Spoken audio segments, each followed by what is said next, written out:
Shalom peuple de Dieu, shalom bien-aimés frères et sœurs en Christ, chers auditeurs de la radio Éveil charismatique catholique La Voix de la Trinité. Je vous salue en ce matin dans le puissant et précieux nom de notre Seigneur Jésus-Christ de Nazareth. Je souhaite la bienvenue à ce tonus matinal. Oui, bien-aimés dans le Seigneur, aujourd'hui, nous allons méditer la parole de Dieu tirée de Proverbes 29 et 18. La Bible dit, quand il n'y a pas de révélation, le peuple est sans frein. Notre version dit, un peuple sans vision est un peuple sans frein. Proverbes 29, 18. Père, nous voulons te rendre gloire, te bénir, te louer, te glorifier et te dire merci pour ton amour, ta fidélité. Merci pour ta présence dans nos vies. Merci Seigneur Dieu pour ce jour. Ô grand Dieu, nous voulons te reconnaître comme notre Seigneur et Sauveur. Nous venons, éternel Dieu, te confier cet instant. Nous venons nous recommander à toi. Remplis-nous, Saint-Esprit. Remplis-nous de Dieu. Conduis-nous vers les voies du Seigneur. Révèle-nous de la puissance du Seigneur et conduis-nous pour chaque instant de ce moment. Dans le nom de Jésus, nous avons ainsi prié. Amen. Alléluia. La Bible déclare en ce matin, bien-aimé, qu'un peuple sans vision est un peuple sans frein. On doit comprendre que la vision est la pensée de Dieu, le rêve de Dieu pour nous. C'est que Dieu a toujours imaginé que nous puissions être sur cette terre de hommes. Alléluia. Parce que nous devons finalement comprendre que le succès dans la vie, ce n'est pas avoir accompli ce que nos cœurs désirent, mais c'est que Dieu désire pour nous. C'est très important. Ainsi, il y a une différence entre l'ambition, ce qui naît d'une propre volonté, et la vision, ce qui naît de la pensée de Dieu pour nous. Et parlant de la vision ou encore de la révélation, on doit comprendre que cela naît dans l'intimité avec le Seigneur. C'est lorsque nous sommes attachés à Dieu, lorsque nous sommes intimes à Dieu, qu'il commence, n'est-ce pas, à se révéler à nous faire comprendre les projets glorieux qu'il a pour nous. C'est très important donc de développer une intimité avec le Seigneur pour ainsi bénéficier, n'est-ce pas, des clauses, bénéficier de la connaissance que nous devons avoir concernant notre marche sur terre. C'est très important. Le Seigneur est en train de nous dire, lorsque nous n'avons pas de révélation, il y a un danger. C'est comme si nous sommes sans frein. Et lorsqu'une voiture n'a pas de frein, vous voyez combien de dégâts cela peut causer sur une route. Donc la révélation nous permet de prendre des bonnes décisions. La vision nous permet, bien aimé, de cadrer notre tir, de savoir comment marcher. C'est donc très important de vouloir développer cette intimité avec Dieu et de savoir ce que Dieu veut pour nos vies. On ne peut pas, bien aimé, s'engager seul sans pour autant consulter le Seigneur. Regardons ce qui est arrivé à Abraham. Dieu a donné à Abraham une vision. L'enfant qui naîtra de lui, Isaac, sera celui qui aura cette descendance, n'est-ce pas, que le Seigneur avait prévue pour le peuple d'Israël.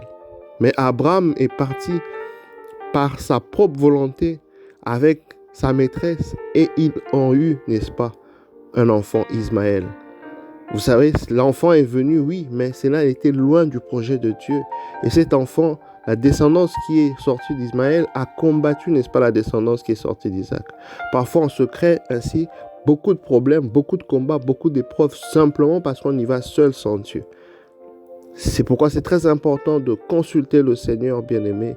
La vie est trop courte pour tâtonner. Il faut être sûr. Or, l'assurance nous vient du fait que Dieu nous a dit. Qu'est-ce que Dieu t'a dit? Il faudra se poser la question dans ce que tu veux faire, dans ce à quoi tu veux t'engager. Qu'est-ce que Dieu a dit? Est-ce que le Seigneur est dans cette affaire?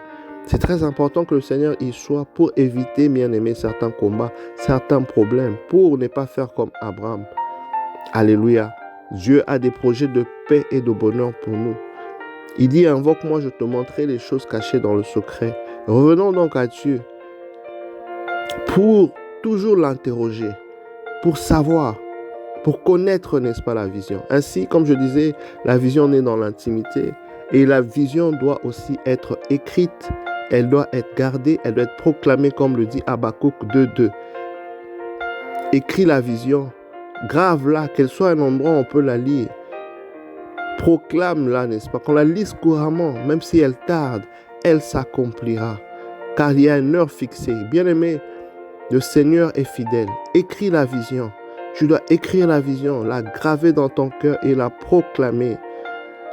Alléluia. Tu dois proclamer le lendemain. Tu dois appeler en existence les choses qui n'existent pas comme si elles existaient. Lorsque tu as une vision, bien-aimé, la réalité, c'est pas ce que tu regardes. Toi, tu regardes à la vision. Tu peux être avec beaucoup de gens devant une mer. Eux, ils voient une mer, mais toi, tu vois un pont qui va être créé, n'est-ce pas, sur cette mer. C'est ça, au fait, avoir une vision, être un visionnaire ou une visionnaire. C'est très important. On ne regarde pas la réalité, mais on voit plus loin. Et tu dois proclamer les choses que Dieu t'a dit dans le secret. Il faut se donner cette habitude. C'est comme ça que tu participes, n'est-ce pas? Ou alors que tu collabores à l'accomplissement de cette vision. Alléluia. Elle peut venir de plusieurs formes. Dieu peut t'avoir parlé d'une manière ou d'une autre. Toi-même, tu le sais. Mais sache que ta responsabilité, après avoir reçu la vision dans l'intimité, c'est de l'écrire, de la garder, de la chérir, de le garder comme un trésor. De la garder comme un trésor et de la proclamer. Alléluia. Oui, garder la vision, c'est très important. Le troisième point, être en mesure de la protéger. Lorsqu'on se réalise que Dieu a un plan pour nous, on doit se réajuster. On doit se réajuster. On doit se réajuster, bien-aimé. C'est très important. Notre comportement doit changer. C'est comme un peu une femme qui, n'est-ce pas, est enceinte.